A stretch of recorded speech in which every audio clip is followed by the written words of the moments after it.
కేంద్ర ప్రభుత్వ వ్యతిరేక విధానాలపై ధర్నా. మహబూబాబాద్ జిల్లా తొర్రూరు పట్టణంలో కేంద్ర ప్రభుత్వ వ్యతిరేక విధానాలపై సిపిఎం పార్టీ ఆధ్వర్యంలో స్థానిక విశ్రాంతి భవన్ నుండి గాంధీ చౌరస్తా మీదుగా బస్టాండ్ వరకు భారీ ర్యాలీ నిర్వహించి అనంతరం బస్టాండ్ చౌరస్తాలో ధర్నా చేపట్టడం జరిగింది. జాతీయ రహదారిపై ధర్నా చేయడంతో వాహనాల రాకపోకలకు అంతరాయం ఏర్పడింది. సంఘటనా స్థలానికి పోలీసులు చేరుకుని సిపిఎం నాయకులను అరెస్టు చేసి పోలీస్ స్టేషన్కు తరలించారు.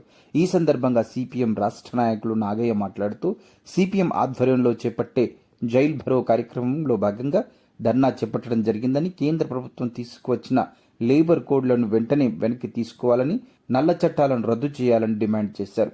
జాతీయ గ్రామీణ ఉపాధి హామీ పథకాన్ని కొనసాగించాలని కేంద్ర ప్రభుత్వాన్ని సిపిఎం పార్టీ తరఫున డిమాండ్ చేశామని అన్నారు. ఈ కార్యక్రమంలో సిపిఎం మండల ప్రధాన కార్యదర్శి ఎండి యాకూబ్, జిల్లా నాయకులు Bollam Ashok, anganwadi workers, CPM party నాయకులు తదితరులు పాల్గొన్నారు.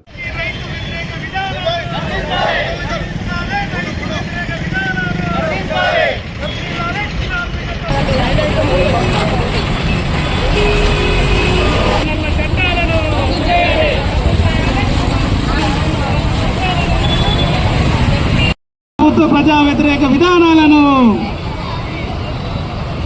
వర్ధిల్లాలి. కార్మిక, కర్షక, రైతు, వ్యవసాయ కార్మిక సంఘాల ఐక్యత. వర్ధిల్లాలి కార్మిక, రైతు, వ్యవసాయ కార్మికుల ఐక్యత. వర్ధిల్లాలి రైతు కార్మిక సంఘాల ఐక్యత. కర్షకుల రైతుల ఐక్యత. ఇవ్వాలి తొర్రూరులో కంప్లీట్ అయిన 200 డబుల్ బెడ్రూమ్లను. ఇవ్వాలి తొర్రూరులో కంప్లీట్ అయిన 280 డబుల్ బెడ్రూమ్లను. నశించాలి కేంద్ర ప్రభుత్వం అండి వైఖరి. నశించాలి కేంద్ర ప్రభుత్వం అండి వైఖరి. ఇప్పుడు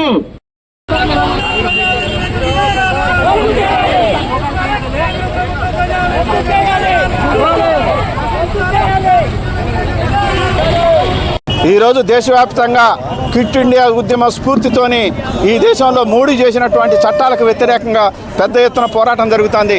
ఈరోజు జైల్ భరో కార్యక్రమం అనేటువంటి దేశవ్యాప్తంగా ఇచ్చినటువంటి పిలుపులో భాగంగా తొర్రూరులో జరుగుతూ ఉంది. ఈ యొక్క పిలుపుకు కారణం ప్రధానంగా కార్మిక చట్టాలు మొత్తం కూడా రద్దు చేసి మోడీ ప్రభుత్వం ఈరోజు 4 కోట్ల కింద మార్చింది. 4 కోట్ల కింద మార్చినటువంటి వీటిని రద్దు చేసి కార్మిక చట్టాలు పునరుద్ధరించాల్సిన అవసరం ఉంది. అట్లాగే అమెరికాతోని, బ్రిటన్తో, న్యూజిలాండ్తో చేసుకున్నటువంటి ఫ్రీ ట్రేడ్ వ్యవసాయ ఒప్పందాలని తక్షణమే రద్దు చేయాలని చెప్పేసి కోరుతా ఉన్నాం. అందుకని ఆ రకమైన అగ్రిమెంట్ వల్ల ఈ దేశంలో ఉన్నటువంటి రైతాంగం మొత్తం ఆత్మహత్యలు తప్ప వేరే మార్గం లేనటువంటి పరిస్థితి నెట్టబడుతుంది.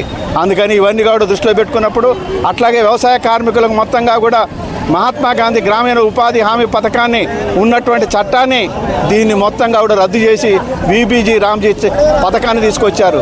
దీనివల్ల వ్యవసాయ కార్మికులకి, గ్రామీణ పేదలకు పని దొరికేటువంటి పరిస్థితి లేదు. 30 కోట్ల మంది ఉపాధి లేనటువంటి పరిస్థితికి నెట్టబడేటువంటి అవకాశం ఉంది. అందుకని వీటికి వ్యతిరేకంగా పెద్ద ఎత్తున పోరాటాలు కొనసాగుతూ ఉన్నాయి. ఈ పోరాటాల లోపల కోట్లాది మంది, లక్షలాది మంది కార్మిక వర్గం, రైతాంగం, అదే రకంగా వ్యవసాయ కార్మికులు పాల్గొంటూ ఉన్నారు. ఇది ఈ రోజుతో అంతమయ్యేది కాదు. ఆ చట్టాలు, ఆ దుర్మార్గమైన చట్టాలు చేసినటువంటి మోడీ ప్రభుత్వాన్ని రద్దు కావాలా లేదా చట్టాలను రద్దు కావాలని చెప్పేసి పోరాటం జరుగుతుంది.